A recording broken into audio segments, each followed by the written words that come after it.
لا إله إلا الله لا إله إلا الله لا إله إلا الله ما لنا رب سوى لا إله إلا الله لا إله إلا الله لا إله إلا الله ما لنا رب سوى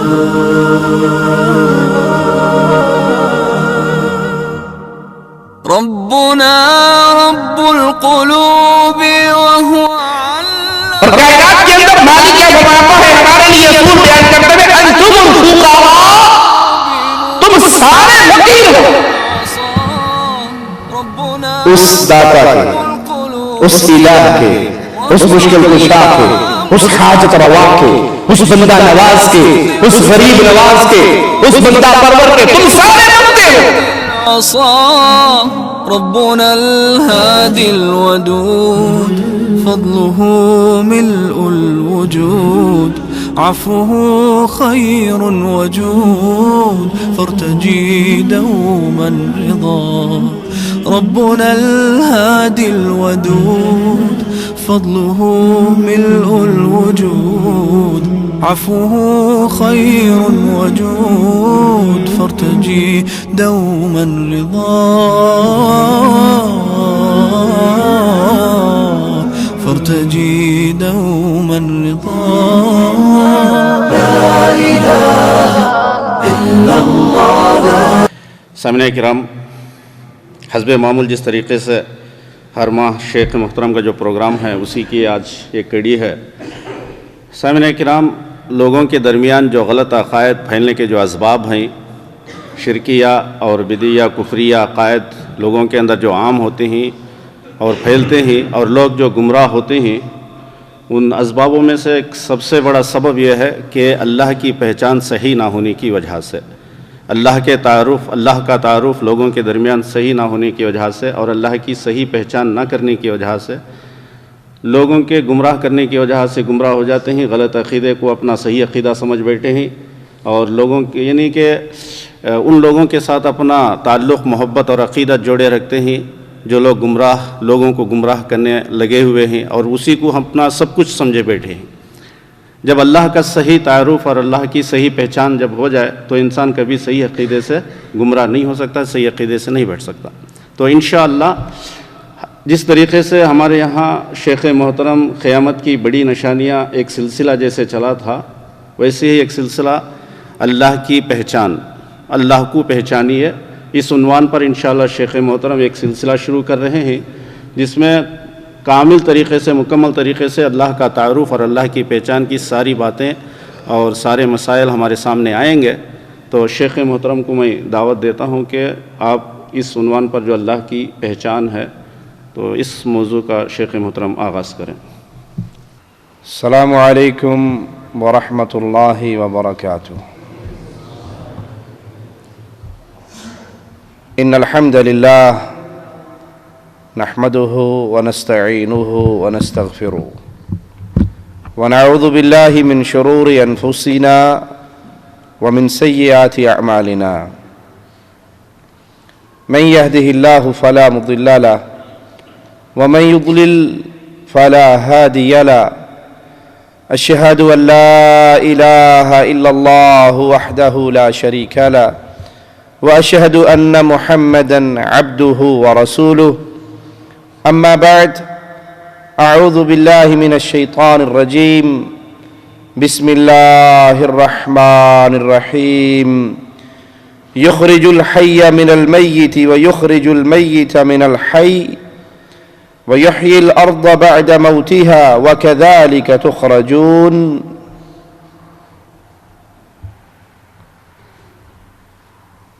اس کائنات کا خالق اور مالک صرف ایک اللہ ہے. انسانوں کو عدم سے وجود میں لانے والا، زمین کا فرش بچھانے والا، آسمان کی چھت تاننے والا، آسمان سے بارش برسا کے پھر زمین سے انسانوں کے لیے انگوریاں پیدا کرنے والا وہ ایک اللہ خالق اور مالک ہے۔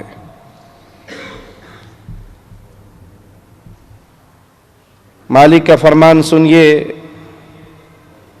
یا ایھا الناس اعبدوا ربکم الذی خلقکم والذین من قبلکم لعلکم تتقون۔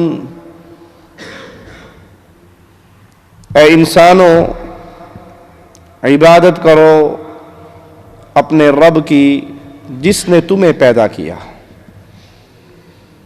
تو پیدا کرنے والا صرف اللہ ہے۔ تخلیق کے اس امر میں کوئی اللہ کا ساتھی اور شریک نہیں ہے۔ ہمیں بھی اللہ نے پیدا کیا، ہم سے پہلوں کو بھی اللہ نے پیدا کیا۔ انسان ہو یا جن، آسمان کی مخلوق ہو یا زمین کی مخلوق، ان سب کا خالق اللہ ہے۔ الذی جعل لکم الارض فراشا، وہ اللہ جس نے اس زمین کو تمہارے لیے فرش بنایا۔ والسماء بناء، اور آسمان کو چھت بنایا۔ دنیا کے اندر لوگ گھر بناتے ہیں، خیمہ لگاتے ہیں، ستون کے بغیر کوئی چھت قائم نہیں رہ سکتی۔ قربان جائیں اللہ خالق پر۔ یہ آسمان کی کتنی بڑی چھت ہے، کبھی ستون دیکھے آپ نے اس کے؟ پلر دیکھے؟ اللہ نے اپنے حکم سے اس آسمان کو کھڑا کیا ہوا ہے، اس زمین کو بچھایا ہوا ہے۔ وَأَنزَلَ مِنَ السَّمَاءِ مَاءً فَأَخْرَجَ بِهِ مِنَ الثَّمَرَاتِ رِزْقًا لَكُمْ، پھر آسمان سے اللہ نے بارش کو نازل کیا۔ وہ بارش زمین پہ گری، زمین نے اس پانی کو پیا، تو کہیں پر گلاب کا پھول اپنی خوشبو پھیلا رہا ہے، وہی پانی ایک اور درخت کی جڑ میں گیا تو اس پہ انار لگے ہوئے ہیں، وہی پانی ایک اور بیل کے جڑوں میں پہنچا تو کریلا نکلا ہوا ہے۔ پانی کا ایک ہی قطرہ ہے، کہیں وہ گلاب کا پھول بن کے مہک رہا، کہیں وہ پھل بنا ہوا، کہیں پہ وہ سبزی بنی ہوئی، کہیں پہ وہ جانوروں کا چارہ بنا ہوا۔ پانی وہی ہے، زمین وہی ہے، یہ الگ الگ انگوریاں اس زمین سے نکل رہی، دلیل ہے کہ اس زمین کو زندہ رکھنے والا، یہاں پہ بسنے والی مخلوق کو زندہ رکھنے والا ایک اللہ ہے۔ فَلَا تَجْعَلُوا لِلَّهِ أَنْدَادًا وَأَنْتُمْ تَعْلَمُونَ۔ مالک یہ دلائل دے کے سمجھاتا کیا ہے؟ اے انسانوں، تمہیں میں نے پیدا کیا، تم سے پہلوں کو میں نے پیدا کیا، آسمان کی چھت میں نے تانی، زمین کا فرش میں نے بچھایا، بارش میں نے برسائی، زمین سے تمہارے لیے، تمہارے چوپاؤں کے لیے انگوریاں میں نے پیدا کی۔ فَلَا تَجْعَلُوا لِلَّهِ أَنْدَادًا، یہ سب کچھ میں نے کیا، تو میرا شریک کیوں بناتے ہو؟ میرے ساتھ کسی اور کو میری عبادت میں ساجی کیوں قرار دیتے ہو؟ وَأَنْتُمْ تَعْلَمُونَ، حالانکہ تم جانتے ہو، تمہیں خبر ہے۔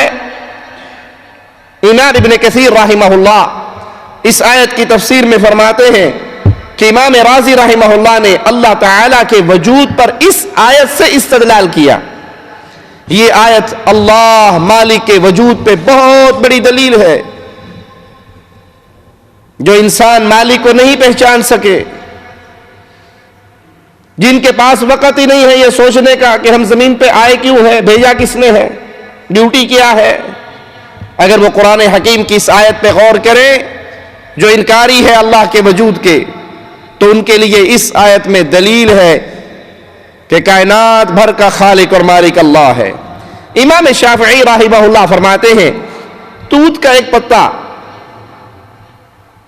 اس کو شہد کی مکھی کھائے تو شہد بن کے آئے، ریشم کا کیڑا کھائے تو ریشم پیدا کرے، گائے اور بھینس کھائے تو دودھ دے، ہرن کھائے تو خوشبو بنے، پتا ایک ہی ہے۔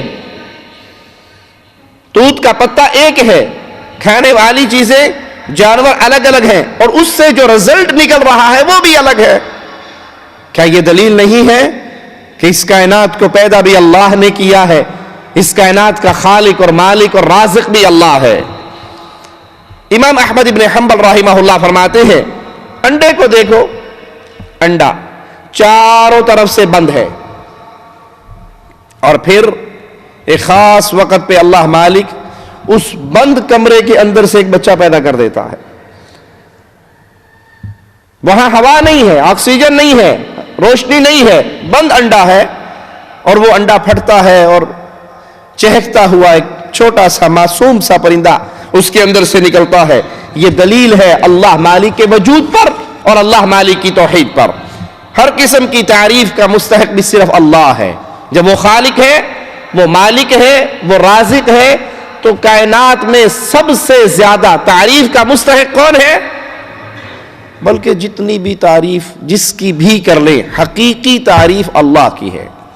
آپ کہیں گے یہ گلاب کا پھول بڑا اچھا ہے، اس کی خوشبو بہت پیاری ہے، اس کا کلر بہت پیارا ہے، تو اس کو پیدا کرنے والا کون ہے؟ اللہ۔ تو گلاب کے پھول کی تعریف حقیقت میں اس کے خالق کی تعریف ہے۔ رسول اللہ صلی اللہ علیہ وسلم کی تعریف، آپ کے پسینہ کے اندر بو نہیں تھی، بلکہ کائنات کی کسی خوشبو میں وہ خوشبو نہیں جو محمد کریم کے پسینے میں تھی صلی اللہ علیہ وسلم۔ تو آپ کو پیدا کرنے والا کون ہے؟ آپ کے پسینے میں وہ خوشبو پیدا کرنے والا کون ہے؟ آپ سے بڑھ کر حسین نہ پیدا ہوا، نہ پیدا ہوگا، نہ پیدا ہو سکتا ہے قیامت تک۔ تو یہ حسین مکھڑا بنانے والا کون ہے؟ اللہ۔ کائنات میں سب سے بڑھ کر تعریفوں کا مستحق اللہ ہے، اور حقیقی تعریف صرف اسی مالک کی ہے۔ مالک کا فرمان سنیے، وَلَوْ أَنَّمَا فِي الْأَرْضِ مِنْ شَجَرَةٍ أَقْلَامٍ، اگر زمین کے سارے درختوں کی قلم بنا لی جائے، زمین پہ جتنے درخت ہیں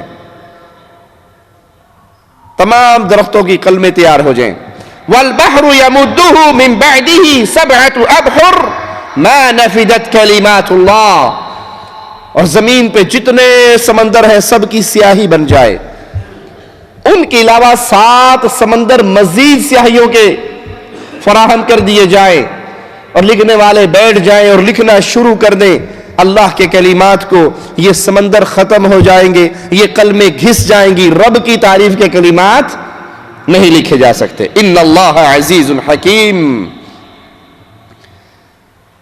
یہاں یہ مراد نہیں کہ 7 سمندر سے بڑھ کر اگر 7 سمندر اور آ جائیں تو تب اللہ کی تعریف کے کلمات پورے ہو سکتے ہیں۔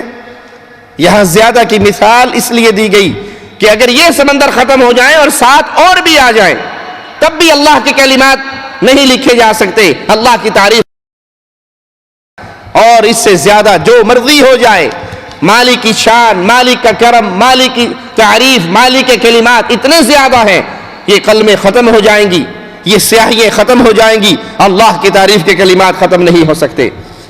محمد کریم صلی اللہ علیہ وسلم دعا کیا کرتے تھے، اور دعا کے الفاظ میں فرماتے کیا تھے؟ لا احصی ثناء علیک، اے اللہ میں تیری تعریف ویسے نہیں کر سکتا جیسے کرنے کا حق ہے، تیری تعریف کا میں حق ادا نہیں کر سکتا، تو نے اپنی تعریف جیسے کی ہے ویسے کوئی اور نہیں کر سکتا، تیری وہی تعریف ہے جو تو نے اپنی ذات کے بارے میں خود بیان فرمائی۔ امام ابن کثیر رحمہ اللہ اس آیت کی تفسیر میں فرماتے ہیں کہ اس سے یہ نہ سمجھا جائے کہ 7 سمندروں سے زیادہ سمندر ہوں گے تو اللہ کی کلمات اور اللہ کی تعریف کے کلمات لکھے جائیں گے، نہیں، یہاں زیادتی کی طرف اشارہ ہے کہ کوئی شخص اللہ کی تعریف کے کلمات کو لکھ نہیں سکتا۔ مالک کا فرمان، الحمدللہ الذی خلق السماوات والارض وجعل الظلمات والنور، تمام تعریفیں اس اللہ کے لیے ہیں، الحمدللہ، تمام تعریفیں اس اللہ کے لیے ہیں۔ خلق السماوات والارض، جس نے آسمانوں کو پیدا کیا، جس نے زمین کو پیدا کیا، وجعل الظلمات والنور، جس نے اندھیرے اور روشنی کو پیدا کیا، ثم الذین کفروا بربہم یعدلون، پھر بھی کافر لوگ غیر اللہ کو اپنے رب کا برابر شریک قرار دیتے ہیں۔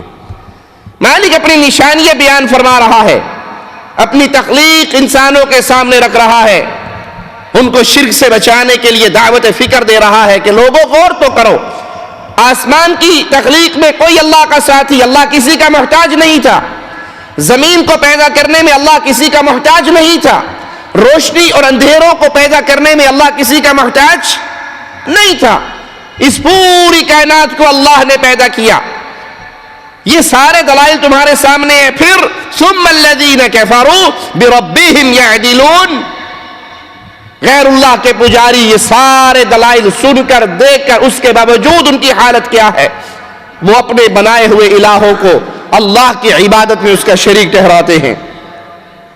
وَقُلِ الْحَمْدُ لِلَّهِ الَّذِي لَمْ يَتَّخِذْ وَلَدًا وَلَمْ يَكُنْ لَهُ شَرِيكٌ فِي الْمُلْكِ وَلَمْ يَكُنْ لَهُ وَلِيٌّ مِّنَ الذُّلِّ وَكَبِّرْهُ تَكْبِيرًا۔ وَقُلِ الْحَمْدُ لِلَّهِ، اے نبی آپ کہو الحمدللہ، ساری تعریفوں کا مستحق اللہ ہے، تمام کی تعریفیں اللہ کے لیے ہیں۔ الذی لم یتخذ ولدا، اس اللہ کی تعریفیں ہیں جس نے کسی کو اپنا بیٹا نہیں پکڑا، کوئی اس کا بیٹا نہیں ہے۔ مشرکین مکہ کہا کرتے تھے نعوذ باللہ کہ فرشتے اللہ کی بیٹیاں ہیں، جھوٹ کہتے تھے۔ عیسائیوں نے کہا عیسیٰ اللہ کے بیٹے ہیں، جھوٹ کہا۔ یہودیوں نے کہا عزیر اللہ کے بیٹے ہیں، جھوٹ کہا۔ آج کلمہ پڑھنے والے کہتے ہیں کہ محمد صلی اللہ علیہ وسلم فداہ ابی و امی، میرے آقا اللہ کے نور میں سے نور ہے، نور من نور اللہ ہے، جھوٹ کہتے ہیں۔ مالک کا کلام حقیقت حال ہمارے سامنے واضح کر رہا ہے، الحمدللہ الذی لم یتخذ ولدا، تمام تعریفیں اس اللہ کے لیے ہیں جس نے کسی کو اپنا بیٹا نہیں بنایا، کوئی اللہ میں سے نہیں نکلا، کوئی اس کے نور کا حصہ نہیں ہے، کوئی اس کے نور کا ٹکڑا نہیں ہے۔ وَلَمْ يَكُنْ لَهُ شَرِيكٌ فِي الْمُلْكِ، اس پوری بادشاہت میں تنہا اللہ کی بادشاہت ہے، وہ شہنشاہ اعظم ہے، بادشاہت میں اللہ کے ساتھ کوئی ساجی نہیں، کوئی شریک نہیں، اللہ کسی کا محتاج نہیں کہ نظام چلانے کے لیے اللہ کو کسی اور کی ضرورت ہے۔ پیر و بابے مل کر، شیخ و حضرت مل کر اس دنیا کے نظام کو قائم کیے ہوئے ہیں۔ امداد اللہ مہاجر مکی اپنی کتاب شمائم امدادیہ میں لکھتے ہیں اولیاء اللہ کے بارے میں کہ اولیاء اللہ عالم کے عالم ہیں، یعنی عالم کے ستون ہیں جن کی وجہ سے دنیا قائم ہے۔ یہ جھوٹ کا عقیدہ ہے، اللہ نے اس جہاں کو پیدا کیا ہے، اللہ مالک اس جہاں کو چلانے میں تنہا ہے، اس کی بادشاہت میں کوئی شریک نہیں ہے، اللہ کسی کا محتاج نہیں ہے کہ وہ نہ ہو تو دنیا کا نظام برباد ہو جائے گا، قطب نہ ہو تو دنیا کا نظام برباد ہو جائے گا، ابدال نہ ہو تو دنیا کا نظام برباد ہو جائے گا۔ غلط ہے، اللہ خالق ہے، مالک ہے، تنہا اس کائنات کا شہنشاہ اعظم ہے، کسی کا محتاج نہیں اور کوئی اس کی بادشاہت میں شریک نہیں۔ وَلَمْ يَكُنْ لَهُ وَلِيٌّ مِّنَ الذُّلِّ وَكَبِّرْهُ تَكْبِيرًا، اور نہ وہ کمزور ہے کہ اسے کسی کی حمایت کی ضرورت ہو۔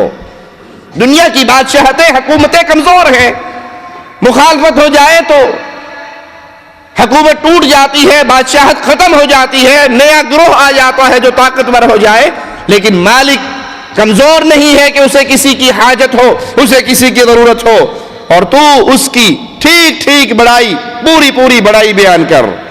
اس آیت میں اللہ مالک نے نبی کریم محمد الرسول اللہ صلی اللہ علیہ وسلم کو حکم دیا کہ وہ اللہ کی بڑائی بیان کرے کہ وہی ذات واحد ہر حمد و ثنا کی مستحق، ہر تعریف کے لائق، جس کی نہ کوئی اولاد ہے، جیسے بعض عربوں نے فرشتوں کو اللہ کی بیٹی کہا، یا یہود نے سیدنا عزیر علیہ السلام کو اللہ کا بیٹا کہا، یا نصارہ نے سیدنا عیسیٰ علیہ السلام کو اللہ کا بیٹا قرار دیا۔ آج آپ نے دیکھا ہوگا اکثر دنیا کے لالچ کے اندر اندھے ہو جانے والے لوگ یا دنیاوی مفادات کے تحت ایمان کا سودا کر لینے والے، وہ نصارہ کے چرچ میں جاتے ہیں اور کیک کاٹتے ہیں، کرسمس کا دن مناتے ہیں، اس پہ نان مسلمز کو، نصارہ کو ہدیے دیتے ہیں، ان کے اس پورے فنکشن کو اٹینڈ کرتے ہیں، کچھ مجرم تو اپنے منہاج القرآن میں ان صلیب پہنے ہوئے پادریوں کو بلا بھی لیتے ہیں۔ قائد تحریک ڈاکٹر طاہر القادری کو گلدستہ پھولوں کا پیش کر رہے ہیں۔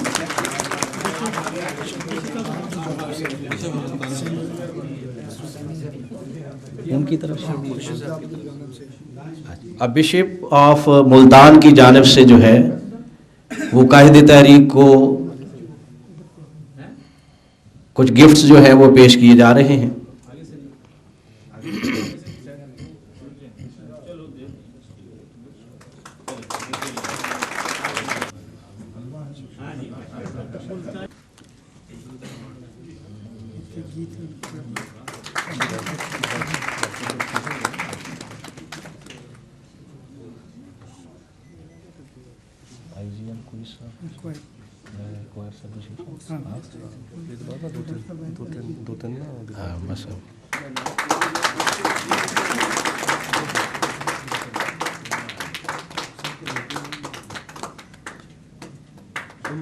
امن کی شمع روشن ہو چکی ہے اور شمع سے شمع جل رہی ہے۔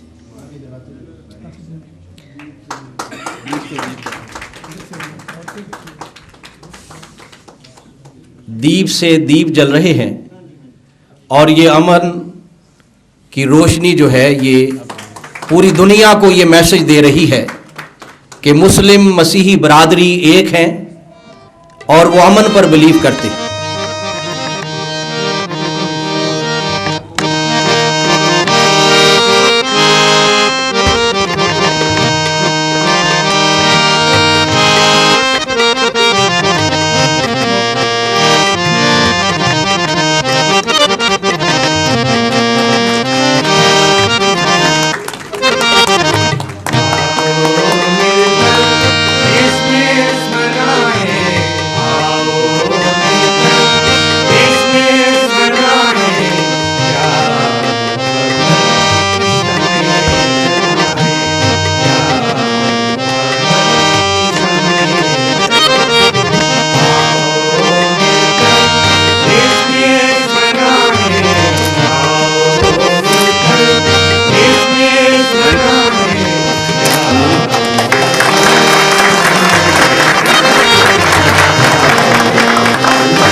ابتدائی تعارفی گفتگو کے لیے تو حقیقت میں جو نصارہ کے اس فنکشن کو اٹینڈ کرے، اس عید میں ان کے ساتھ شامل ہو،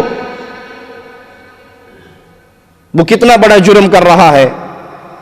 غور کیجئے کہ کرسمس کی مبارکباد دے کے وہ نصارہ کے اس عقیدے کو تسلیم کرتا ہے کہ عیسیٰ اللہ کے بیٹے ہیں۔ تعالی اللہ عما یقولون، اور اللہ کا کوئی بیٹا لم یتخذ ولدا۔ یہ چھوٹا ماجرا نہیں ہے کہ آپ اپنی کمپنی میں جاب کرتے ہوئے کسی عیسائی کے ساتھ کام کر رہے ہیں اور کرسمس کے دن آپ اس کو مبارکباد دیں، خوشی کے پیغام دیں، ہدیے تحفے تحائف دیں۔ یہ آپ کی آنکھوں پہ مال و دولت کی محبت زیادہ چڑھ جائے تو ان کے چرچ میں جا کے کیک کاٹ لیں۔ حقیقت میں آپ نے اس کفر کو تسلیم کر لیا جو عیسائیوں کا ہے کہ عیسیٰ اللہ کے بیٹے ہیں، حالانکہ نہ تو جہنم میں کی بادشاہت میں اللہ کا کوئی شریک ہے۔ جیسے مشرکین عرب حج میں تلبیہ کہتے ہوئے کہا کرتے تھے، لبیک لا شریک لک الا شریکا ہوا لک تملکہ وما ملک۔ اے اللہ تیرا کوئی شریک نہیں مگر وہ شریک جو تیرا ہے۔ اپنے بنائے ہوئے معبودوں کو، اپنے بنائے ہوئے بتوں کو وہ اللہ کا ساتھی اور ساجی عبادت میں شریک بنایا کرتے تھے اور تلبیہ کہا کرتے تیرا کوئی شریک نہیں، لیکن ہاں یہ جو چھوٹے چھوٹے ہیں ان سب کا بھی مالک تو ہے، ان کو تو نے اپنا شریک بنایا ہوا ہے۔ اللہ کا کوئی شریک نہیں، اس کی حکومت میں، اس کی بادشاہت میں، اس کی عبادت میں وہ تنے تنہا ہے۔ الحمدللہ الذی لہ ما فی السماوات وما فی الارض وَلَهُ الْحَمْدُ فِي الْآخِرَةِ وَهُوَ الْحَكِيمُ الْخَبِيرُ۔ الحمدللہ، ساری تعریفیں اس اللہ کے لیے، الذی لہ ما فی السماوات وما فی الارض، اس کے لیے ہے آسمان میں جو کچھ ہے اور زمین میں جو کچھ ہے۔ زمین و آسمان کے ذرے ذرے کا مالک تنہا اللہ ہے۔ جب قرآن حکیم کی یہ آیت ہمیں درس دے رہی ہے کہ زمین و آسمان کی ہر چیز کا مالک اللہ ہے، تو جب انسان کو کسی چیز کی ضرورت پڑے کس سے مانگنی چاہیے؟ جس کے ہاتھ میں سب کچھ ہے، جو ہر چیز کا مالک ہے۔ کبھی دیکھا آپ نے کسی، اللہ کے لیے اعلی مثال سمجھانے کے لیے عرض کرتا ہوں، کسی فقیر کو دیکھا؟ چوراہے پر فقراء مانگنے والے کھڑے رہتے ہیں، آپ نے کبھی دیکھا کوئی ایک فقیر دوسرے فقیر کے سامنے کہ 2 روپے دے دے، 1 ریال دے دے؟ کبھی فقیر نے فقیر سے مانگا؟ لینڈ کلوزر آ کر رکے گی، کامری آ کر رکے گی، گاڑی آ کر رکے گی، تبھی فقیر بھاگے گا نا اس سے مانگنے کے لیے۔ کیوں؟ انہیں پتا یہ بھی فقیر ہے، میں بھی فقیر ہوں، اس سے کیا مانگوں گا؟ اندھے کے آگے روئے، اپنے دیدے کھوئے، وہ حال ہے۔ اس سے کیا ملے گا؟ یہ تو خود فقیر ہے، وہ جو آیا ہے اس کی جیب میں 4 پیسے ہیں، چلو دونوں جا کے اس سے مانگتے ہیں۔ اور کائنات کے اندر مالک کیا فرماتا ہے ہمارے لیے اصول بیان کرتے ہوئے، انتم الفقراء، تم سارے فقیر ہو اس داتا کے، اس الہ کے، اس مشکل کشا کے، اس حاجت روا کے، اس بندہ نواز کے، اس غریب نواز کے، اس بندہ پرور کے، تم سارے مانگتے ہو۔ جب پوری انسانیت مانگتی ہے اللہ کی، تو فقیر کو فقیر سے تو نہیں مانگنا چاہیے نا؟ سارے اللہ کے در کے بنتے ہیں، اور تمام خزانوں کی کنجی اللہ کے ہاتھ میں ہے۔ لہو ما فی السماوات و ما فی الارض، زمین و آسمان میں جو کچھ ہے وہ سب اللہ کا ہے۔ وَلَهُ الْحَمْدُ فِي الْآخِرَةِ، آخرت میں بھی تمام تعریفیں اسی اللہ کے لیے ہوں گی، تمام تعریفیں اس الہ مالک اور خالق کے لیے ہوں گی۔ دنیا میں بھی تمام تعریفیں اللہ کے لیے، اور آخرت کی تمام تعریفیں بھی اللہ کے لیے۔ وَهُوَ الْحَكِيمُ الْخَبِيرُ، وہ بڑی حکمت والا اور ہر چیز کی خبر رکھنے والا۔ الحمد، اس سے مراد وہ تمام تعریفیں ہیں جو آسمانوں اور زمینوں کے درمیان ہو سکتی ہیں۔ آسمانوں اور زمینوں کے درمیان جتنی تعریفیں ہو سکتی ہیں، ان تمام تعریفوں کا حقدار ایک اللہ ہے۔ سب تعریفوں کا حقدار صرف اللہ ہے، جو آسمان اور زمین اور ان میں پائی جانے والی ہر چیز کا مالک ہے۔ ہر چیز کے خزانے اللہ کے پاس ہیں، اولاد کے خزانے، رزق کے خزانے، علم کے خزانے، ہر چیز کے خزانے اللہ کے پاس ہیں۔ اور ہم سارے مانگتے ہیں، تو ان منگتوں کو چاہیے اپنے جیسے فقیروں کے در پہ نہ گرے، بلکہ جو حقیقی خالق و مالک و رازق ہے، خزانوں کا مالک ہے، جو حقیقی گنج بخش ہے، اس سے آ کے سوال کرے۔ جو مر کے قبروں میں دفن ہو گئے وہ گنج بخش نہیں، ان کے تو اپنے یتیم ہو گئے، ان کی بیویاں بیوہ ہو گئی، ان کے مال وراثت میں بٹ گئے، تقسیم ہو گئے، ان کے پلے میں کچھ نہیں، وہ منگتے ہیں۔ گنج بخش نہیں ہے، گنج بخش صرف اللہ ہے۔ اور جس طرح دنیا کی زندگی میں صرف وہ مالک تمام تعریفوں کا حقدار ہے، قیامت کی زندگی میں بھی، آخرت کی زندگی میں بھی، اس دنیا کے اختتام کے بعد جو زندگی آنے والی ہے، اس میں بھی تمام تعریفوں کا حقدار صرف اللہ ہے۔ اہل جنت جب اپنے اللہ کے فضل و کرم سے جنت میں داخل ہوں گے، اے اللہ تجھے تیرے پیارے چہرے کا واسطہ ہے، ہم جتنے یہاں بیٹھے ہیں ہم سب کو اپنی رحمت سے، اپنے فضل سے، اپنے کرم سے جنت الفردوس میں محمد کریم کا پڑوس عطا فرمانا۔ اے اللہ تجھے تیرے پیارے چہرے کا واسطہ ہے، ہم جتنے یہاں بیٹھے ہیں تیرے گھر میں تیرے در کے سوالی اور فقیر بن کے تجھ سے مانگتے ہیں، تیرے منگتے ہیں مولا۔ ہم سب کو قیامت کے دن پیارے نبی کریم محمد الرسول اللہ صلی اللہ علیہ وسلم کے جھنڈے کے نیچے جنت الفردوس میں آپ کے پڑوس میں جگہ عطا فرمانا۔ اہل جنت جنت میں جائیں گے، جنت میں داخل ہوں گے تو ان کی زبان پہ کیا ہوگا، ان کا ترانہ کیا ہوگا، وہ جملے کیا کہیں گے؟ وَقَالُوا الْحَمْدُ لِلَّهِ الَّذِي صَدَقَنَا وَعْدَهُ، وَقَالُوا الْحَمْدُ لِلَّهِ۔ اہل جنت جنت میں داخل ہوتے ہوئے کہیں گے ساری تعریفیں اللہ کے لیے، الحمدللہ الذی صدقنا وعدہ، ساری تعریفیں اس اللہ کے لیے جس اللہ نے ہم سے کیا ہوا وعدہ پورا کر دیا، سچا کر دکھایا۔ اور ہم سے وعدہ کیا ہے کہ تم اس دنیا پہ رہتے ہوئے شریعت محمدیہ پہ عمل کرو، عبادت اللہ کی کرو، اتباع محمد الرسول اللہ صلی اللہ علیہ وسلم کی کرو، یہ دنیا 60 سال 70 سال 80 سال گزر جائے گی، اگر تم نے اللہ کی عبادت میں کسی اور کو شریک نہ ٹھہرایا، محمد کریم صلی اللہ علیہ وسلم کی اطاعت میں، اتباع میں کسی اور کو ساجی اور شریک نہ بنایا، بلکہ پوجا تو اللہ کو، پوجا کا ہر طریقہ پوچھا تو محمد الرسول اللہ کو، تو اللہ کا وعدہ ہے جو انسان ایسا کرے گا میں اس کو جنت میں داخل فرما دوں گا۔ حق اللہ علی العباد ان یعبدوہ، یہ اللہ کا حق ہے بندوں پر کہ بندے اس اللہ کی عبادت کریں۔ وحق العباد علی اللہ، اور جو اس حق کو پورا کرتا ہے پھر اللہ پر اللہ کی رحمت سے اپنے مواحد بندوں کا حق بن جاتا ہے کہ جو شرک نہیں کرتا اللہ ایسے بندے کو عذاب نہیں دے گا۔ دنیا والوں سے جنت کا وعدہ ہے۔ محمد کریم صلی اللہ علیہ وسلم اپنی مثال بیان کرتے ہیں، فرشتے اللہ کے ملائکہ مثال بیان کرتے ہیں کہ یہ نبی تو وہ ہیں، ان کی مثال تو یہ ہے جیسے کسی نے گھر بنایا، گھر کے اندر دسترخوان بچھایا، اس میں طرح طرح کے کھانے سجائے، پھر اپنے ایک نمائندے کو باہر بھیج دیا جو لوگوں کو اس گھر میں آنے کی دعوت، کھانے کی دعوت دیتا ہے۔ جس نے اس کی دعوت کو مانا وہ اس گھر میں داخل ہوا، اس نے اس دسترخوان سے فائدہ اٹھایا، اور جس نے اس نمائندے کی بات کو ٹھکرا دیا نہ وہ اس گھر میں داخل ہو سکے گا، نہ اس گھر کے اندر بچھے ہوئے دسترخوان کی نعمتوں سے فائدہ اٹھا سکے گا۔ فرشتہ کہتا ہے تطبیق بھی کرو، اس مثال کو فٹ بھی کرو کہ گھر بنانے والا اللہ، گھر اللہ کی جنت، دسترخوان جنت کی نعمت ہے، اللہ کی طرف سے مہمان نوازی ہے، اور اس گھر کی طرف بلانے والے محمد الرسول اللہ صلی اللہ علیہ وسلم۔ گھر بنانے والا اللہ، گھر اللہ کی جنت، دسترخوان جنت کی نعمتیں، جنت کی طرف بلانے والا کون؟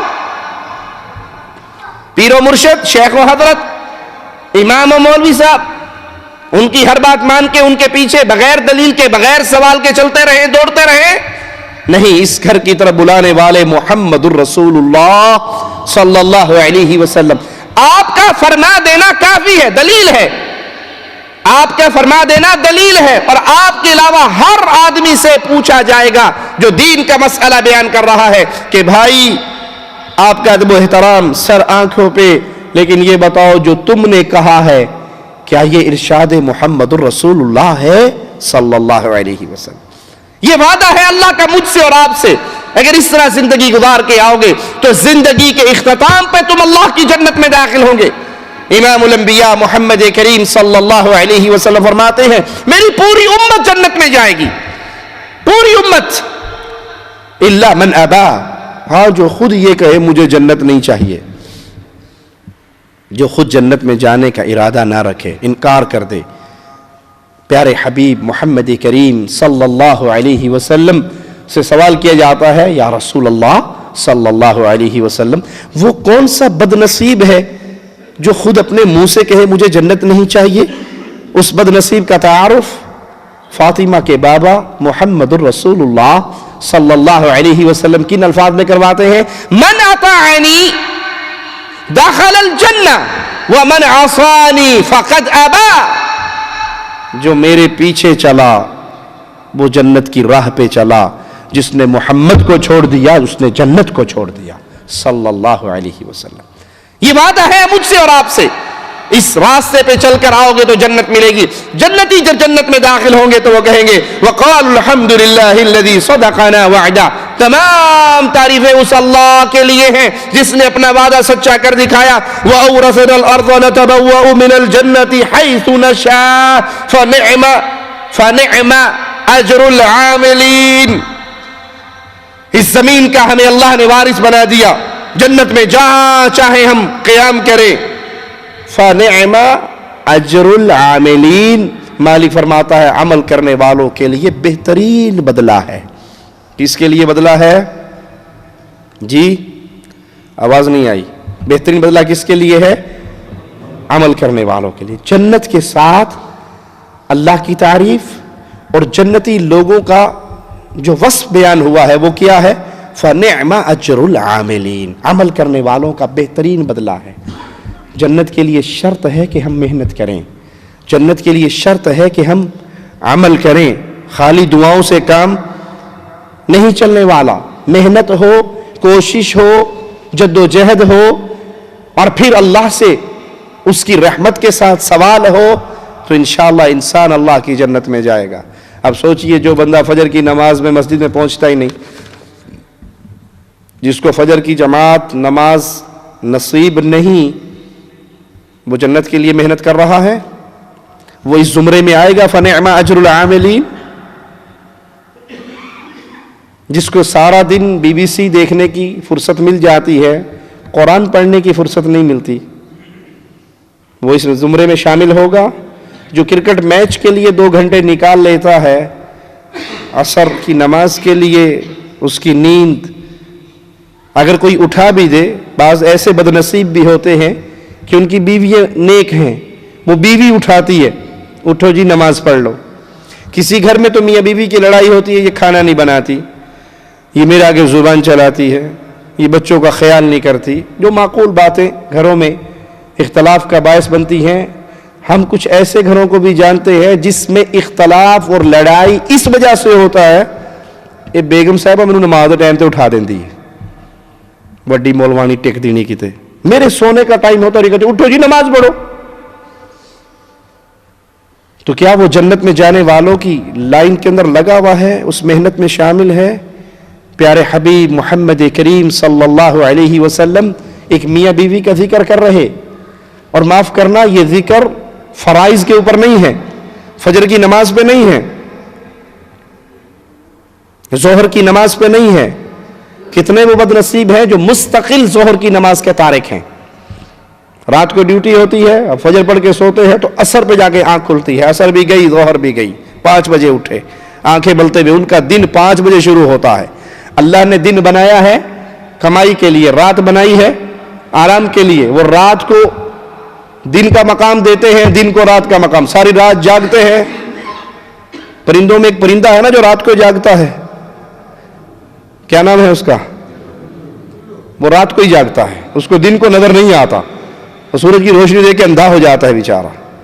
اور یہاں بھی اسی جانور کے انسانوں نے اپنا طریقہ اپنا لیا، رات کو 3 بجے فون کرو گے تو پہلی بیل پہ اٹھا لیں گے، السلام علیکم خیریت سے ہیں، اور دن میں 12 بجے بھی فون، 11 بجے کرو، نیندر دے ٹائم تو تنگ کرتا رہنا یار، تینوں پتہ نہیں سون دا ٹائم ہے۔ انا للہ و انا الیہ راجعون۔ پیارے نبی فرماتے ہیں ایک عورت اپنے خامن کو اٹھاتی ہے تہجد کی نماز کے لیے، اور وہ اٹھنے میں سستی کرتا ہے تو یہ پانی تھوڑا لے کے اس کے منہ پہ چھینٹے مارتی ہے کہ اٹھو نماز پڑھ لیں۔ یا بیوی سوئی ہوئی ہے تو نیک خامند اٹھتا ہے تہجد کے لیے، اپنی بیگم کو اٹھاتا ہے، وہ نہیں اٹھتی تو پانی کے چھینٹے اس کے چہرے پہ مارتے ہیں۔ یا فرض نماز کا ذکر نہیں، اب تو گھروں کی لڑائی کے اسباب یہ بن چکے ہیں کہ یہ ظہر پہ ہمیں اٹھاتی ہے، یہ نماز کے لیے ہمیں اٹھاتی ہے، اور ہم جب اٹھیں گے دیکھیں گے پھر ساری اکٹھی پڑھ لیں گے، ابھی تو سونے کا ٹائم ہے، سونے دیجئے۔ اور یہاں مسلمان میاں بیوی کا ذکر ہو رہا جو ایک دوسرے کو اٹھانے کے لیے کتنے حریص ہیں کہ پانی کے چھینٹے مارتے ہیں، اللہ ایسے گھر والوں سے راضی ہو جاتا ہے۔ جنت میں جانے کے لیے مالک نے اہل جنت کو جو آخر میں خوشخبری سنائی، فَنِعْمَ أَجْرُ الْعَامِلِينَ، یہ بہترین بدلہ ہے عمل کرنے والوں کا۔ فَنِعْمَ أَجْرُ النَّائِمِينَ نہیں کہا یہ بہترین بدلہ ہے سونے والوں کا، لاعبین نہیں کہا کہ یہ بہترین بدلہ ہے کھیلنے والوں کا، عاملین کہا۔ اس جنت کے لیے عمل ضروری ہے۔ کچھ لوگ سمجھتے ہیں جی آپ نے کہا تھا کہ وہ حدیث میں آیا ہے جو شرک نہیں کرتا وہ ضرور اللہ کی جنت میں جائے گا۔ دیکھو ہم شرک تو نہیں کرتے، کبھی قبروں پہ سجدہ نہیں کیا، کبھی غیر اللہ کی عبادت نہیں کی، کبھی غیر اللہ کو نہیں پوجا، ہم تو اللہ کی توحید کو ماننے والے۔ نماز دعا کرو، دعا نماز دی اللہ توفیق دے، شرک کبھی نہیں کیتا، یہ کنفرم بات ہے۔ بھائی آپ مستقل نماز کے تارک ہیں، ایک کافر میں اور عام میں کیا فرق ہے؟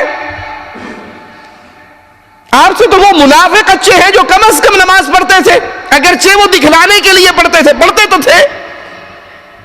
منافق لوگوں کو دکھلانے کے لیے مسجد میں آیا کرتے تھے کہ کم از کم کسی کو شک نہ پڑ جائے کہ ہم منافق ہیں۔ اگر وہی وہ نماز اللہ کے لیے پڑھنے آتے تو وہ منافقین کی لسٹ میں شامل وہ لوگوں کو دکھلانے کے لیے آتے. اور آج کے دور کے کلمہ پڑھنے والے کس طرح گمراہی کے شکار ہو گئے کہ وہ اللہ کے لیے بھی مسجد میں نماز کے لیے نہیں آتے. عمل کیجئے, اعمال صالح کو اپنائیے. اگر آپ کا ارادہ ہے, اگر آپ کی خواہش ہے کہ اللہ ہمیں جنت میں داخل کرے, عمل کریں اور پھر اس کی قبولیت کے لیے اپنے اللہ سے سوال کریں. صحیح بخاری میں رسول اللہ صلی اللہ علیہ وسلم کا ایک یہودی بچے کے ساتھ ایک قصہ مذکور ہے. آئیے اس پہ غور کرتے ہیں. پیارے حبیب صلی اللہ علیہ وسلم کو خبر ملتی کہ ایک یہودی بچہ اپنے گھر میں بیمار ہے. یہ آپ کی خدمت کیا کرتا تھا, آپ کی خدمت میں رہا کرتا تھا. آپ اس کے گھر اس کی عیادت کے لیے چلے گئے. اور اس حدیث سے کیا ثابت ہوا کہ اگر آپ کا پڑوسی کافر بھی ہے اور وہ بیمار ہے تو اس کی عیادت, یہاں تو مسلمان کی بیمار پرسی نہیں کرتا. پتہ بھی ہے بھائی بیمار ہے, لیکن توفیق نہیں ہے کہ اس کو جا کے عیادت کے چند الفاظ کہیں, اس کو دعا دیں. حالانکہ جب انسان کسی بیمار کے پاس, مسلمان بیمار کے پاس جاتا ہے عیادت کرنے کے لیے, تو وہ اس پر اللہ کی رحمتوں کا نزول ہوتا ہے. آپ اس کے دروازے پہ پہنچے, اس کے گھر میں آئے اور اس کی بیماری کو دیکھا تو کہنے لگے, یا غلام قل لا الہ الا اللہ. صرف بیماری کی عیادت تک ماجرا نہیں رکا, اس کو اسلام کی دعوت بھی دی. یہ حدیث ہمیں سبق دیتی ہے کہ ہم کہیں جائیں تو ان کو اسلام کی دعوت دیں. اگر وہ مسلمان ہیں اور ان کے اندر کچھ برائیاں نظر آئیں تو پیار اور محبت سے, درد کے ساتھ ان کی اصلاح کی کوشش کریں. پیارے نبی فرماتے ہیں, یا غلام قل لا الہ الا اللہ, اے بیٹے لا الہ الا اللہ اس کا اقرار کر لو. وہ بیماری کی حالت میں اپنے باپ کو دیکھتا ہے تو باپ کہتا ہے, کہہ دے جو ابو القاسم نے کہا ہے. یہودی جانتے تو تھے کہ محمد الرسول اللہ صلی اللہ علیہ وسلم سچے نبی ہیں. یہودیوں کو علم ہے اس بات کا, صرف عداوت, حسد اور بغض کی وجہ سے آپ کی نبوت کو تسلیم نہیں کرتے, وگرنہ وہ آپ کو ایسے جانتے تھے جیسے اپنی اولاد کو جانتے ہیں, آپ کی حقانیت کو, آپ کی صداقت کو. تو اس نے کہا, کہہ دے جو ابو القاسم کہہ رہے ہیں. اس بچے نے کہا, اشہد ان لا الہ الا اللہ واشہد ان محمد رسول اللہ. پیارے حبیب صلی اللہ علیہ وسلم اس کے پاس سے اٹھتے ہیں, اس کا کلمہ سنتے ہیں, شہادتین کے اقرار سنتے ہیں. آپ کی مبارک پیاری زبان حرکت میں آتی ہے اور آپ کیا الفاظ کہتے ہیں سنیے, الحمدللہ الذی انقذہ من النار. تمام تعریفیں اس اللہ کے لیے ہیں جس اللہ نے اس کو جہنم کی آگ سے محفوظ کر دیا, بچا لیا. اور ایک روایت میں ہے, تمام تعریفیں اس اللہ کے لیے ہیں جس اللہ نے میرے ذریعے اس کو جہنم کی آگ سے بچا لیا. تو تعریفوں کا مستحق اللہ ہے, اس جہاں کے اندر بھی اور اگلے جہاں میں بھی تمام تعریفیں اس کا حقدار اللہ مالک ہے. ابو داؤد میں پیارے نبی محمد کریم صلی اللہ علیہ وسلم کا یہ فرمان موجود ہے. آپ اپنی امت کو درس دے رہے ہیں کہ تم میں سے اگر کوئی کپڑا پہنے, لباس پہنے, تو اس لباس پہنتے وقت الفاظ کیا کہے, الحمدللہ الذی کسانی ھذا ورزقنیہ من غیر حول منی ولا قوہ. تمام تعریفیں اس اللہ کے لیے جس اللہ نے مجھے یہ عطا کیا, یہ کپڑا مجھے پہنایا, اور میری کسی ذاتی قوت اور طاقت کے بغیر اللہ نے مجھے عطا کیا. ہمارے پاس جو کچھ بھی ہے وہ کس کا دیا ہوا ہے؟ جب ماں کے پیٹ سے آئے تھے ہمارے ساتھ کچھ تھا؟ جسم پہ چترے تھے؟ خالی ہاتھ. جب اس جہاں کو چھوڑ کر جائیں گے تو کیا ہوگا؟ خالی ہاتھ. تو یہ جو کچھ عطا کیا گیا اس دنیا میں, جو کچھ ملا ہے وہ کس نے دیا ہے؟ اللہ مالک نے. تو جو کچھ اللہ نے دیا ہے اس دیے ہوئے کا شکر ادا کرنا چاہیے یا نہیں؟ اور اس کا شکر کیا ہے کہ اللہ نے جس کا جو حق رکھا ہے وہ اس حقدار کو دے دیا جائے. زمیندار اگر ہوں, زمینیں ہوں, تو اپنی بیٹیوں کو, اپنی بہنوں کو حق دیتے ہیں. کیا کہتے ہیں؟ ساڑھی زمین وہ لے جائے گا. جب آپ ماں کے پیٹ سے آئے تھے تو آپ کی زمین تھی؟ 2 مربع ساتھ لے کر آئے تھے؟ 10 کنال آپ کی تھی اس وقت؟ کتنی زمین تھی؟ فقیر تھے آپ، خالی ہاتھ تھے، کچھ بھی نہیں تھا. تو یہ کس نے دیا سارا کچھ؟ اللہ نے. پھر یہ کیوں کہتے ہو کہ ہماری زمین وہ لے جائے گا؟ بھائی یہ زمین آپ کو اللہ نے دی، یہ مال آپ کو اللہ نے دیا، یہ تجارت کے ذریعے جو کچھ آپ کو ملا اس کا عطا کرنے والا مالک ہے. اب اللہ نے اس میں جس کا حق رکھا ہے، وہ بیوہ ماں کا حق ہو، وہ بچیوں کا حق ہو، وہ عورتوں کا حق ہو، وہ یتیموں کا حق ہو، وہ تمام حقوق رکھنے والا بھی اللہ ہے. تو اس کا شکر یہ ہے اللہ کے کیے ہوئے عطا کیے ہوئے مال کا کہ اس میں سے اللہ نے جس جس کا جو حق رکھا ہے وہ اس کو دے دیا جائے. صحیح بخاری میں پیارے حبیب محمد کریم صلی اللہ علیہ وسلم کی معراج کی رات کا ایک واقعہ مذکور ہے. پیارے نبی علیہ الصلوۃ والسلام کے سامنے شراب اور دودھ، یہ 2 چیزیں پیش کی گئی معراج کی رات. نبی کریم صلی اللہ علیہ وسلم نے دودھ اٹھا لیا اور دودھ پی لیا. جبرائیل علیہ الصلوۃ والسلام یہ منظر دیکھتے ہیں اور ان کی زبان سے جملہ کیا نکلتا ہے سنیے: الحمدللہ الذی ہداک للفطرہ. تمام تعریفوں کا حقدار وہ اللہ ہے جس نے آپ کی رہنمائی کی فطرت سلیم کی طرف، فطرت کی طرف. آپ نے شراب نہیں اٹھائی، آپ نے دودھ اٹھایا. اور اگر آپ شراب اٹھا لیتے اور شراب پی لیتے تو آپ کی ساری امت ہلاک ہو جاتی، گمراہ ہو جاتی. تمام تعریفیں اس اللہ کے لیے ہیں جس اللہ نے آپ کی فطرت کی جانب رہنمائی کی اور آپ نے دودھ کو لیا. اس لیے پنجاب کے بڑے لوگ دعا دیا کرتے تھے، اب بھی دیتے ہیں: رب دودھ پتر وچ تھوڑ نہ کرے. ایک دودھ میں اللہ کمی نہ کرے، تمہارے گھر میں دودھ رہے، اور ایک بیٹوں میں اللہ کمی نہ کرے. اللہ دودھ بھی عطا فرمائے اور بیٹے بھی عطا فرمائے. اب تو دودھ پینے کا تصور ختم ہو گیا نا جب سے یہ لپٹن چائے آئی ہے. وہ دیہات کے اندر اگر چائے بنا لو. آپ کو دودھ کے حوالے سے ایک عجیب بات بتاؤ، ہر چیز کے کھانے اور پینے پر شریعت اسلامیہ نے ہمیں کیا درس دیا ہے؟ وہ کھانا کھائیں، وہ پانی پئیں، وہ پھل کھائیں، جو مرضی دنیا کی چیز کھا لیں. کیا کہیں؟ الحمدللہ. کیا کہیں؟ جی الحمدللہ. دودھ پینے کی دعا کسی کو یاد ہے؟ جب دودھ پیے تو پھر کیا دعا پڑھے؟ لگتا ہے ساری حیدرآباد دینے دودھ کوئی نہیں پیتا، سب چائے پینے والے ہیں یہاں. کیا دعا ہے جی؟ آواز آئی تھی یہ کبھی؟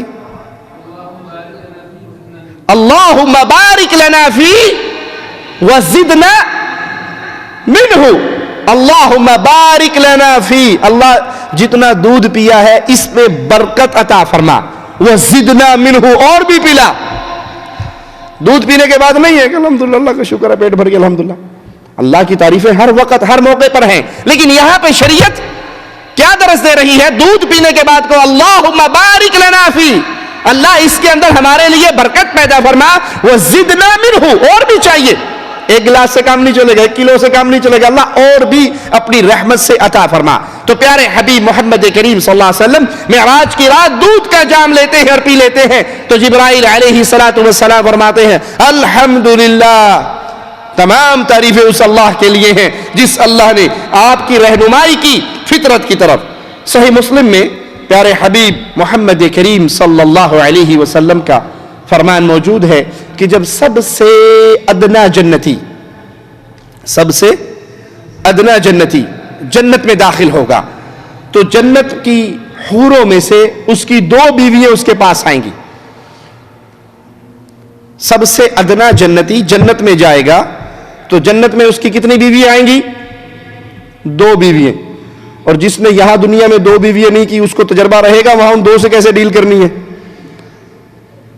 تو بھائی یہاں 2 کرو، 3 کرو، 4 کرو، تاکہ وہاں بھی آپ جنتی مخلوق ہو. جنت کے اندر بھی 2 مل رہی ہے تو یہاں ایک کے ساتھ ہی ساری عمر گزر گئی تو خیر نصیب کی بات ہے.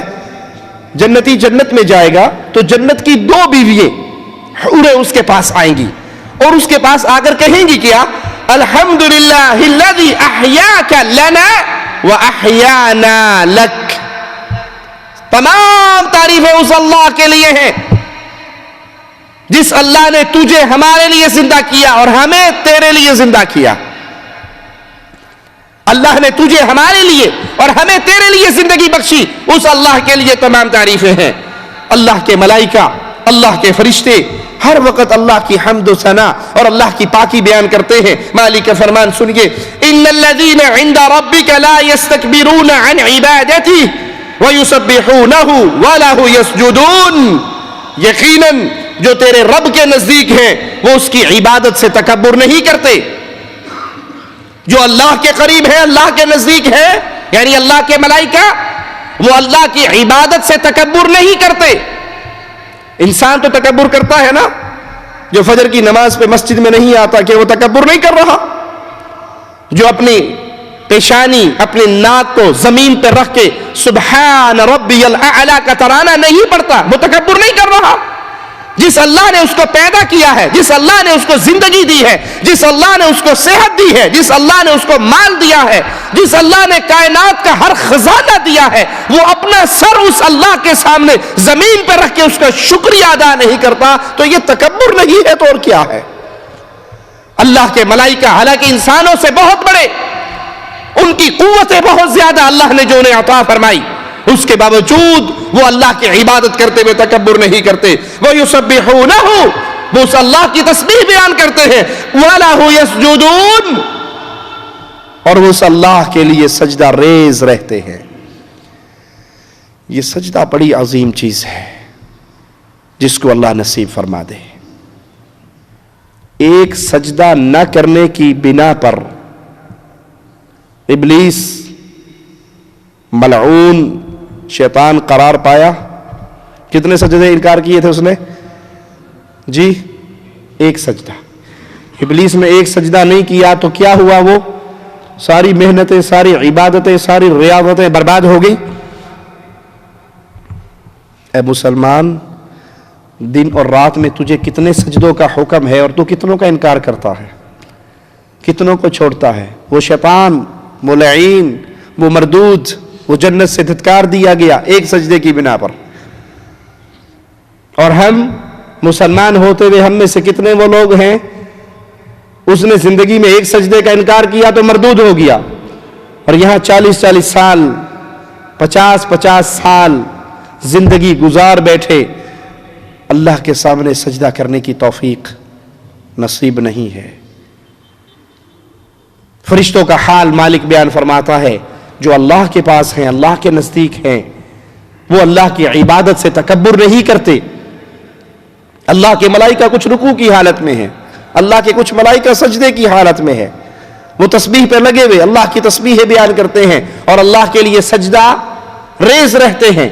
یہ کلمہ پڑھنے والا ہے، اس کو اللہ کے سامنے سجدہ کرنا مشکل لگتا ہے، قبروں پہ سجدہ کرنا آسان لگتا ہے، پیروں کو سجدہ کرنا آسان لگتا ہے، درگاہوں پہ اپنے جیسے یتیم مسکین فقیر آدمی کے سامنے سر جھکانا آسان لگتا ہے، لیکن ایک خالق کے سامنے جھکنا مشکل لگتا ہے۔ اور یاد کر لیجئے، جو سچے دل کے سامنے، سچے دل کے ساتھ ایک اللہ کے سامنے سجدہ ریز ہو جاتا ہے، اسے کائنات میں کہیں اور سر جھکانے کی ضرورت۔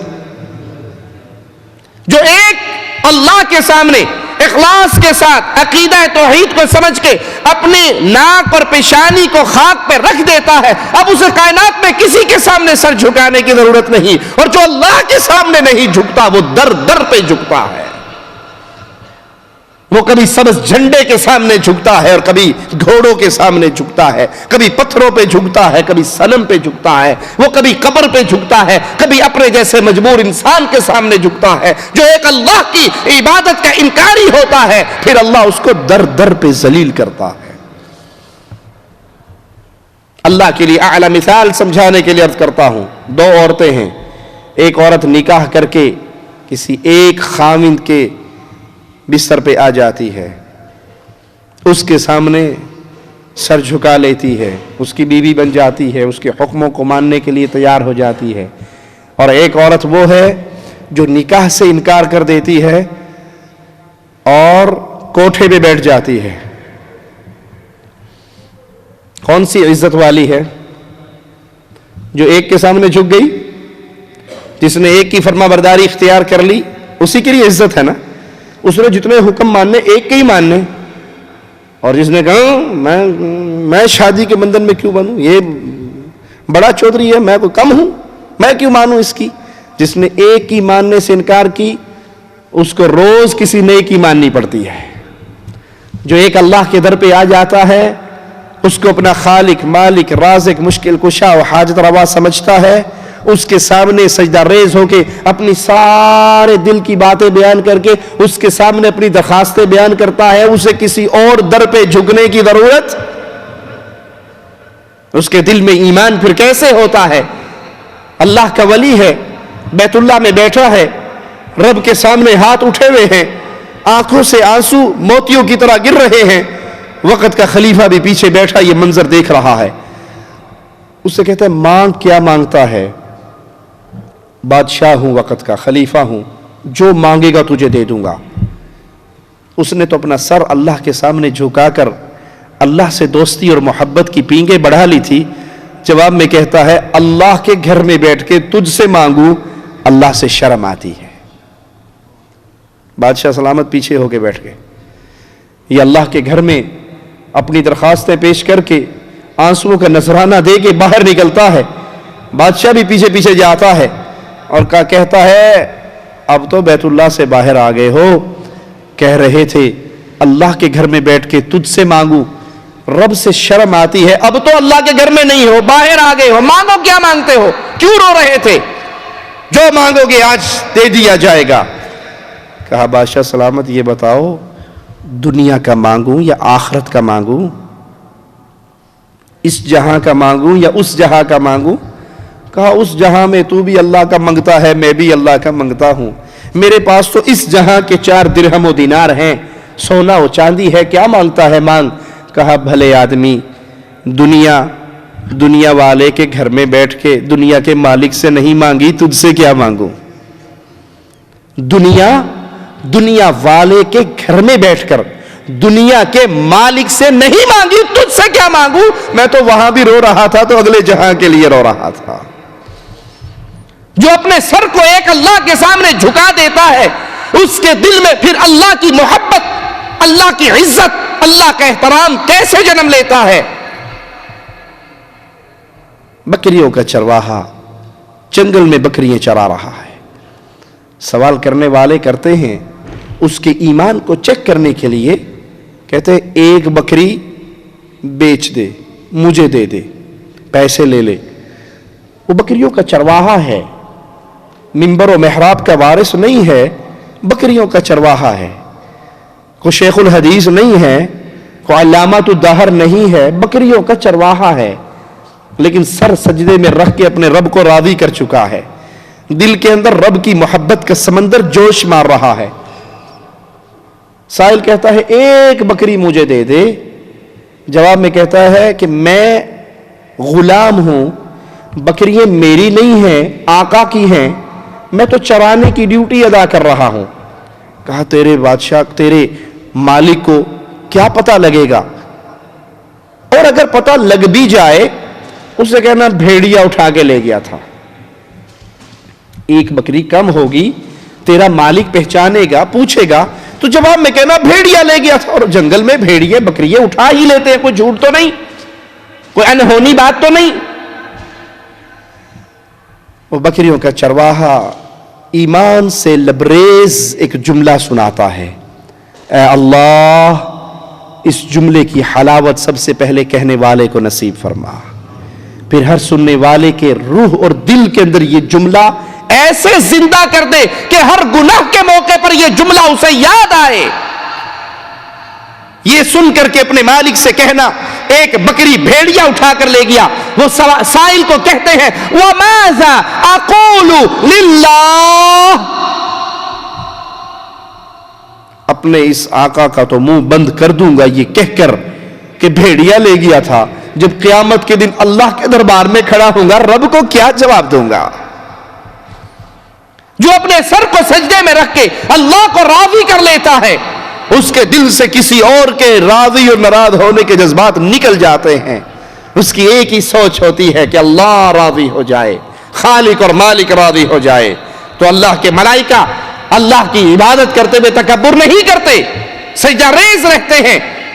سبحان ربی الاعلی کے ترانے کو پڑھتے رہتے ہیں, اللہ کی تسبیحات بیان کرتے ہیں. رسول اللہ صلی اللہ علیہ وسلم سے سائل سوال کرتا ہے سب سے افضل کلام کون سا ہے, اور یہ روایت صحیح مسلم میں ہے.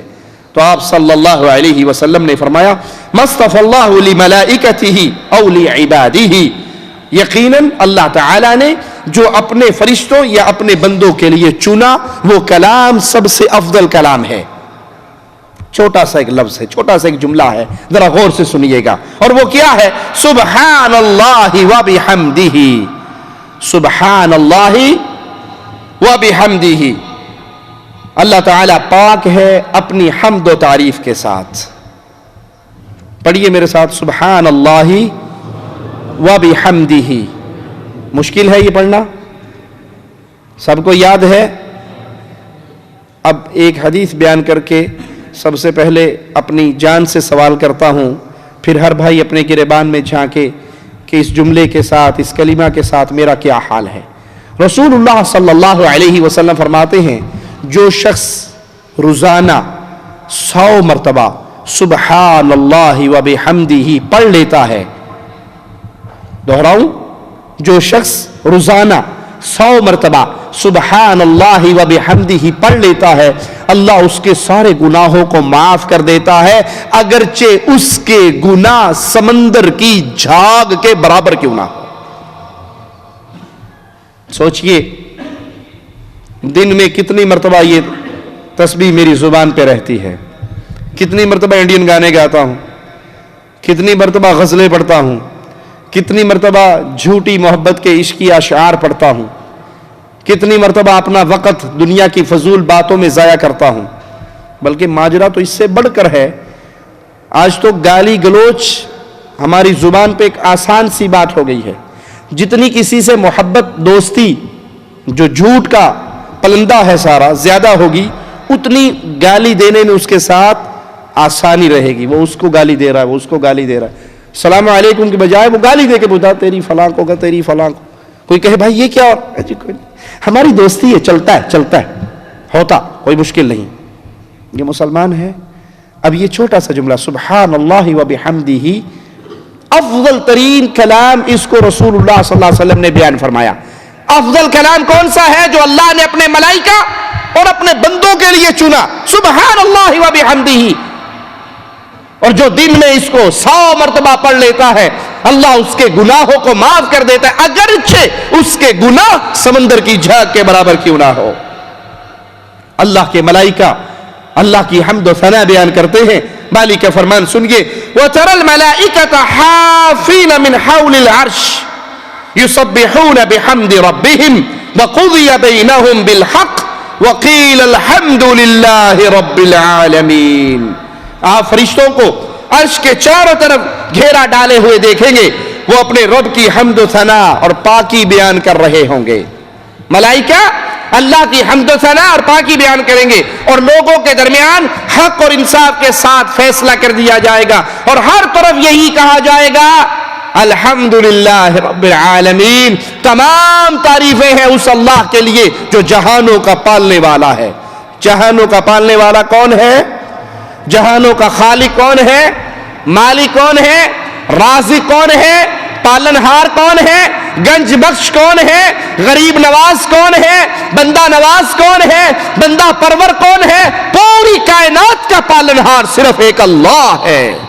اللہ کے علاوہ کوئی گنج بخش نہیں, اللہ کے علاوہ کوئی غریب نواز و بندہ پرور نہیں. سارے بندے منگتے ہیں, ان سب منگتوں کا داتا اللہ ہے. سارے بندے سوالی ہیں, ان سوالیوں کو عطا کرنے والا اللہ ہے. سارے منگتے ہاتھ پھیلا کر, جھولیے پھیلا کر فقیر ہیں, ان فقیروں کو عطا کرنے والا اللہ ہے. جب قرآن و حدیث کے دلائل سے یہ بات ثابت ہوئی کہ خالق اللہ ہے, مالک اللہ ہے, تعریفوں کا حقدار اللہ ہے, تو کتنا ہی ظالم ہے وہ انسان جو اللہ کی تعریفیں کرنے کی بجائے اللہ مالک کو چھوڑ کر اپنے جیسے مجبور انسانوں کی دہلیز پہ گرتا ہے, اپنے جیسے مجبور انسانوں کے سامنے سجدہ ریز ہوتا ہے، اپنے جیسے مجبور انسانوں کو مشکل کشا و حاجت روا سمجھتا ہے۔ لوگوں، کائنات میں جتنے انبیاء آئے، کائنات میں جتنے اللہ کے اولیاء آئے، انبیاء کے جتنے اصحاب آئے، وہ تمام کے تمام اللہ کی تعریف کیا کرتے تھے، اللہ کے سوالی بنتے تھے، اللہ سے مانگتے تھے، اللہ کے در پہ جھکتے تھے، اللہ کے سامنے فریادیں رکھتے تھے، اللہ کے سامنے حاجات پیش کرتے تھے۔ تو ہمیں یہ آیات درس دیتی ہے تعریفوں کا حقدار بھی اللہ ہے، عطا کرنے والا بھی اللہ ہے۔ تو اپنا سوال اللہ کے دربار میں کیجئے، اسباب کو اختیار کیجئے، لیکن منگتے اللہ کے در کے بنیے۔ مثال سے سمجھاؤں، آپ کے سر میں درد ہے، شریعت آپ کو منع نہیں کرتی کہ آپ پیناڈول استعمال کریں، گولی لیں، لیکن گولی کھاتے ہوئے آپ کے اندر سے آپ کی روح آواز لگائے کہ اللہ یہ گولی کھا رہا ہوں، شفا اس میں نہیں ہے، شفا تیرے ہاتھ میں ہے۔ یہ سبب ہے، یہ سبب ہے جس کو اختیار کرنے کا ہمیں تیرے حبیب نے حکم دیا ہے۔ ہم اسباب تو اختیار کرتے ہیں، لیکن ہزار گولیاں کھا لوں، اگر تو نے شفا نہیں دینی تو گولیوں میں شفا نہیں ہے۔ تمام تعریفیں تیرے ہاتھ میں، تمام کنٹرول تیرے ہاتھ میں ہے۔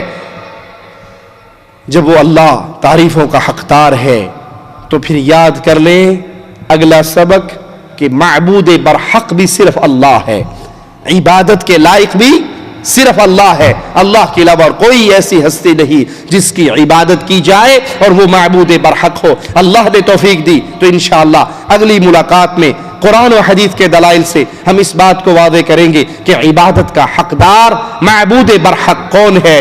اللہ سے دعا ہے اللہ ہماری خطاؤں کو معاف فرمائے، اللہ ہماری سیاہکاریوں کو معاف فرمائے، اللہ ہمیں زندہ رکھے، ایمان پہ رکھے، موت دے تو اس حال میں دے، اللہ ہم سے راضی ہو، ہم اپنے اللہ سے راضی ہوں۔ اقول قولی ھذا واستغفر اللہ لی ولکم ولسائر المسلمین فاستغفروہ انہ هو الغفور الرحیم۔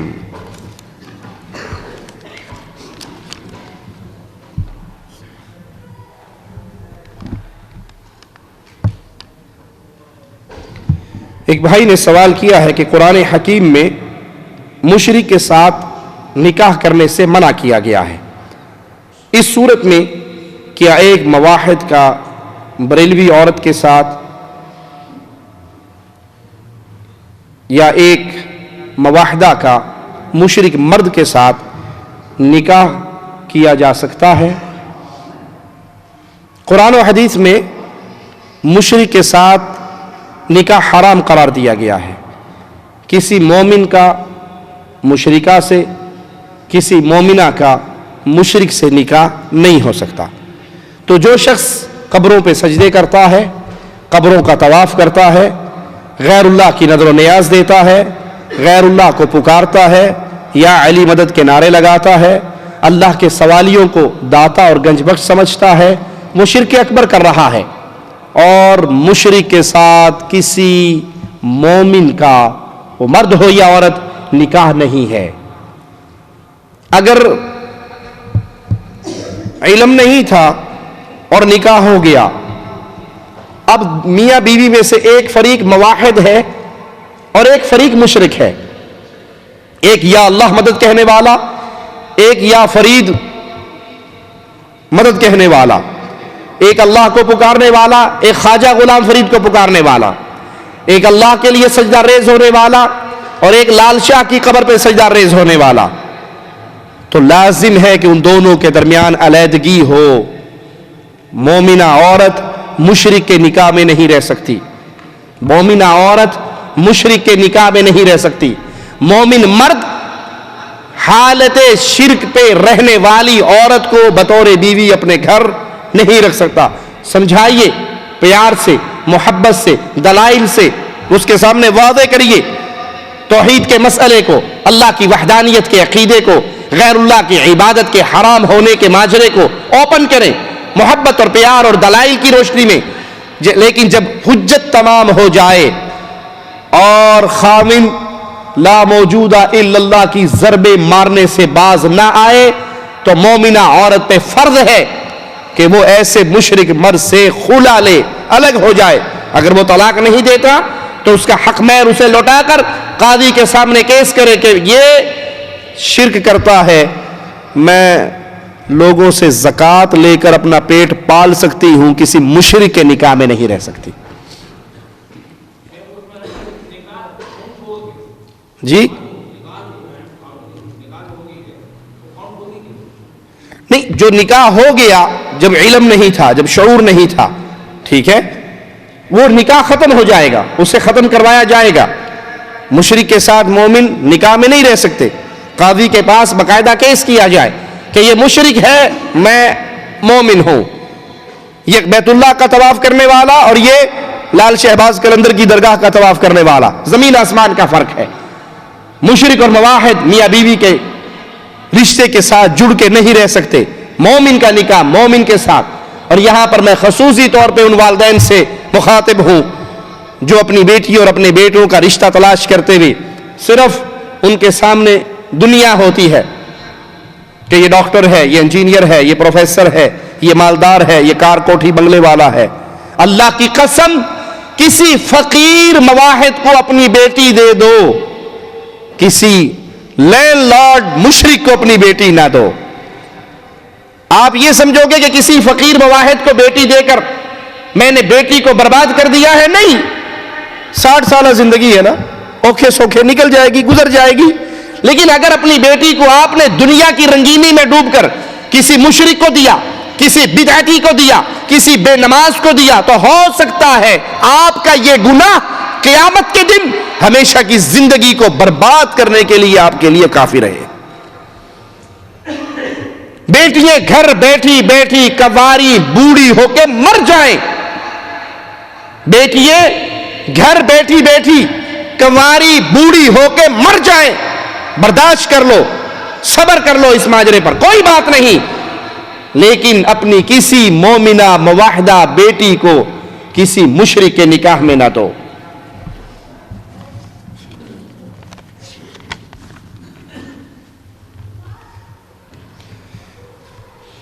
سائل کہتا ہے کہ حمل کی حالت میں ہے اور ڈراؤنے خواب آتے ہیں، خواب میں جانور دکھائی دیتے ہیں، کوئی مارنے آ رہا ہے، مہربانی کر کے کوئی دعا اگر ہے تو بتائیے. خواب میں ڈراؤنے خواب آنا، رات کو دن کو نیند کی حالت میں ڈراؤنے خواب آنا، سانپ یا بچھو یا زہریلے جانور دکھائی دینا، واللہ عالم اس سے مراد دشمن ہوتا ہے. تو آپ جس بہن کو یہ خواب آتے ہیں یا کسی مرد کو بھی اگر یہ خواب آئیں تو وہ صبح شام کے اذکار کو پہلے تو لازم پکڑے. فجر کی نماز کے بعد اذکار کرے، کسی سے کلام کیے بغیر 100 مرتبہ لا الہ الا اللہ وحدہ لا شریک لہ لہ الملک ولہ الحمد وہو علی کل شیء قدیر. نماز ختم ہو گئی، کلام نہ کریں اور 100 مرتبہ یہ تسبیح پڑھ لیں. اللہ کی رحمت سے، شیاطین سے، جنات سے، جادو سے اللہ محفوظ رکھے گا. اسی طرح آیت الکرسی پڑھیں. سوتے وقت آپ آیت الکرسی، سورۃ بقرہ کی آخری 2 آیات اس کی تلاوت کریں، سورۃ ملک کی تلاوت کریں. اپنے گھر کے اندر سے تصویریں، گانے، فلمیں، ان چیزوں کو نکال دیں، گھر کو مسلمان گھر بنائیں. پھر بھی اگر یہ نہ جائیں تو روزانہ سورۃ بقرہ کی تلاوت کریں. جس گھر میں سورۃ بقرہ پڑھی جاتی ہے شیطان وہاں پہ نہیں رہتے. ہوتا کیا ہے اکثر لوگوں کے ساتھ الا من رحم ربی کہ جب سورۃ بقرہ پڑھتے ہیں 1 دن 2 دن 3 دن 4 دن پڑھ لیا تو طبیعت فریش ہو جاتی ہے. جو ہی طبیعت فریش ہو جاتی ہے سورۃ بقرہ چھوڑ دیتے ہیں. سورۃ بقرہ چھوڑتے ہیں تو شیاطین کو دوبارہ وار کرنے کا موقع ملتا ہے. طبیعت ٹھیک ہو یا نہ ٹھیک ہو مستقل اس سورت کی تلاوت کرتے رہیں. اور مبارک ہو ان کو جو سورۃ آل عمران اور سورۃ بقرہ کو روزانہ تلاوت کرتے ہیں. قیامت کے دن یہ 2 صورتیں آئیں گی بادلوں کی شکل میں، اپنے پڑھنے والے کو اپنے سائے میں ڈھانپ لیں گی.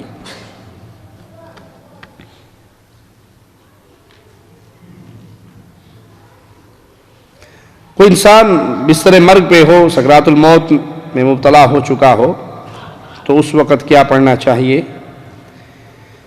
جو اس کے قریب موجود ہیں ان کو چاہیے کہ وہ لا الہ الا اللہ اپنی زبان سے اس کلمے کو پڑھتے رہیں. اس کو نہ کہیں کہ تو بھی پڑھ، اس کو نہ کہیں کہ تو بھی پڑھ.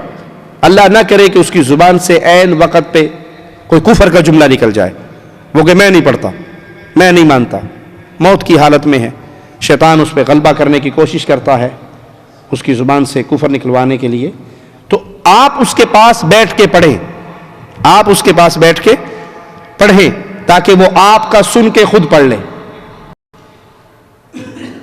اور یہ ہوگا کب؟ جب آپ کی دوستی نیک لوگوں سے ہوگی، جب آپ کی دوستی ان لوگوں سے ہوگی جن کو یہ شعور ہو کہ مرتے وقت کیا پڑھنا ہے۔ اور اگر دوستی رہی خود بھی گانا گانے والے رہے اور دوستیاں بھی گلوکاروں سے رہی تو اینڈ ٹائم پہ وہ کوئی لطیفہ ہی سنائیں گے آپ کو۔ نیک دوستی سے ملتا کیا ہے؟ ایک بہت بڑے محدث کا واقعہ تاریخ میں آتا ہے کہ ان کی موت کا وقت آیا، اب ان کے شاگرد موجود ہیں، یہ ان کے استاد ہیں، اگرچہ بستر مرگ پہ ہیں لیکن استاد ہیں۔ اب وہ شاگرد سوچتے ہیں کہ کریں کیا، کیسے ان کو تلقین کریں کہ آپ لا الہ الا اللہ پڑھ لیں، کیونکہ مومن موحد کی زبان سے اگر موت کے وقت لا الہ الا اللہ کا جملہ نکلتا ہے تو حدیث کی روشنی میں اس کا ٹھکانہ اللہ کی جنت بن جاتا ہے۔ اب پریشان ہیں کہ شیخ کو کہیں کیسے، تو دو شاگرد آپس میں حیلہ کرتے ہیں۔ جس حدیث کے اندر یہ واقعہ ذکر ہے، یہ خوشخبری ذکر ہے کہ جس کا آخری کلام لا الہ الا اللہ ہوا وہ جنت میں داخل ہوگا، تو ایک شاگرد اس روایت کی سند پڑھنے لگ جاتا ہے، سند پڑھتا ہے اور درمیان میں آ کے ایسے رک جاتا ہے جیسے بھول گیا، اٹک گیا۔ دوسرا پڑھتا ہے، وہ بھی یہی کرتا ہے۔ اب استاد بستر مرگ پہ ہے اور وہ سن رہا ہے تو کہتا ٹھہرو میں تمہیں سند سناتا ہوں، میں تمہیں روایت پوری سناتا ہوں۔ اب استاد بستر مرگ پہ پڑا وہ پوری سند پڑھتا ہے اور ساتھ ہی وہ حدیث بھی پڑھ لیتا ہے، اور ادھر اس کی زبان سے لا الہ الا اللہ پورا ہوتا ہے، ادھر اس کی روح پرواز کر جاتی ہے۔ یہ کرنے کے کام ہیں۔ آپ کے گرد آپ کے دوست کون ہے اس کو پہچانیے۔ انسان اپنے دوستوں سے پہچانا جاتا ہے۔ جنازے کی نماز فرق کر دیتی ہے، آپ کس پانی میں ہیں، آپ کی حالت کیا تھی، آپ کے جنازے کو کندھا دینے والے کون آ رہے ہیں۔ آج کل تو بڑی خبر اس کی لگتی ہے نا جس کے جنازے میں MNA MPA پولیس فوج وہ ساری پہنچی ہوئی، جی کیا سوڑا جنازہ ہوا ماشاء، بڑی دنیا آئی، وزیر صاحب بھی آئے سن، MNA صاحب بھی آئے تھے۔ اور حدیث میں آتا ہے کہ اگر 40 مومن مواحد کسی مسلمان کا جنازہ پڑھ کے اس کے لیے اللہ کے دربار میں سفارشی بن جائیں تو اللہ اس میت کے گناہوں کو معاف کر دیتا ہے۔ آپ کے جنازے میں آنے والے قرآن کے حافظ ہیں یا نہیں، اہل توحید ہیں یا نہیں، اللہ کی عبادت کرنے والے ہیں یا نہیں، وہ کیسے ہوں گے جب دنیا میں آپ کا ان سے رشتہ ہوگا، آپ کی ان سے دوستی ہوگی۔